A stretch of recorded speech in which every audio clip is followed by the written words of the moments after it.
sebenarnya udah sore ya. Baiklah, nama saya Margareta Agista Messi, kelas manajemen 6S, mata kuliah perilaku konsumen, Fakultas Ekonomi dan Bisnis, Universitas Widya Dharma Pontianak. Sore ini saya mau melanjutkan penjelasan saya bab 8, yaitu mengenai pengertian umum budaya atau subbudaya. Kebudayaan berasal dari bahasa Sanskerta, yaitu budaya, yang merupakan bentuk jamak dari budi atau akal, diartikan sebagai hal-hal yang berkaitan dengan budi dan akal manusia. Dalam bahasa Inggris, kebanyakan disebut kultur, yang berasal dari kata Latin kultur, yaitu mengolah atau mengajarkan. Biasa diartikan juga sebagai mengolah tanah atau bertani. Kata kultur juga kadang diterjemahkan sebagai kultur dalam bahasa Indonesia. Kebanyakan budaya adalah faktor penentu keinginan dan perilaku seseorang yang paling mendasar. Dengan kata lain, faktor budaya merupakan faktor paling utama dalam perilaku pengambilan keputusan dan perilaku pembelian. Menurut suatu analisis, lahirnya masyarakat konsumsi pertama kali muncul di Inggris pada abad ke-17 ketika ada beberapa kejadian penting yang berlangsung. Budaya merupakan segala hal, pemikiran, simbol yang mempengaruhi perilaku, sikap, kepercayaan, dan kebiasaan seorang masyarakat. Budaya bukan hanya bersifat abstrak atau khayalan, tetapi bisa berbentuk objek material seperti rumah, kendaraan, peralatan elektronik, pakaian, undangan, makanan, minuman, musik, teknologi, dan bahasa. Menurut salah satu ahli, yaitu Setiadi pada Firmansyah 2003, kebudayaan didefinisikan sebagai kompleks simbol dan barang-barang buatan manusia atau artifacts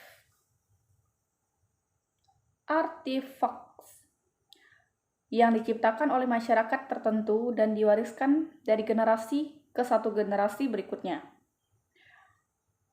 Menurut Waldorf dan Reilly, Woman, dalam kutipan Firmansyah 1995, budaya merupakan seperangkat pola perilaku yang secara sosial dialirkan secara simbolis melalui bahasa dan cara-cara lain pada anggota dari masyarakat tertentu.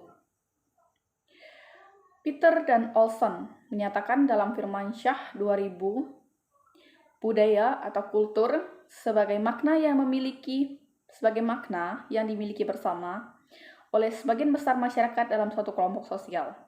Dan yang terakhir, menurut Engel, Blackwell, dan Minred berpendapat dalam Firmansyah 1994, budaya mengacu pada seperangkat nilai, gagasan, artefak, dan simbol bermakna lainnya yang membantu. Selanjutnya adalah pengertian subbudaya.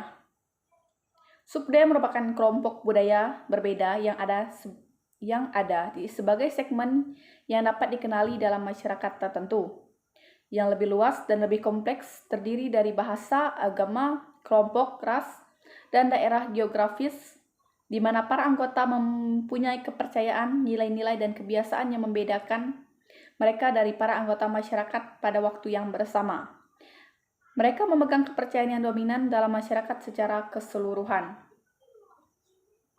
Contoh subbudaya. Yang pertama, subetnis budaya.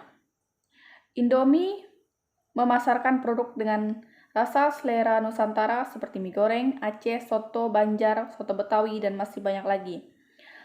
Yang kedua adalah subbudaya agama. Perusahaan memproduksi produk halal wajib dengan logo MUI karena mayoritas penduduk Indonesia beragama Islam. Yang ketiga adalah subbudaya geografis dan regional. Produk mobil untuk di wilayah perkampungan di bidang perkebunan lebih memilih membeli mobil yang double cabin, misalnya Hilux dan truk.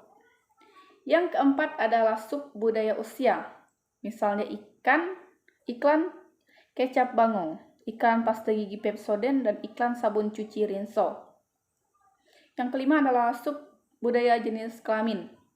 Produk facial wash seperti merek Garnier tersedia untuk pria, yaitu Garnier Men, dan untuk wanita misalnya Garnier Break Complete Face Wash. Dan yang terakhir adalah sub budaya ras. Wadah membuat produk cushion dengan berbagai shade atau warna yang sesuai dengan kulit wanita Indonesia yang beragam. Ada yang kuning langsat, sawo matang, putih, cerah, hitam manis. Yang terakhir adalah perilaku konsumen internasional Amerika dan Korea. Amerika Serikat menganut budaya individu, sedangkan Korea lebih mengarah kepada kolektif, di mana nilai adalah faktor kunci yang membedakan budaya dan konsep diri yang berpengaruh pada individu, Tidak mengherankan, konsumen dari budaya yang memiliki perbedaan nilai, berbeda pula reaksi mereka terhadap produk asing seperti iklan, sumber yang lebih disukai dari satu informasi. Baiklah, sekian presentasi saya atau penjelasan saya mengenai bab 8. Terima kasih.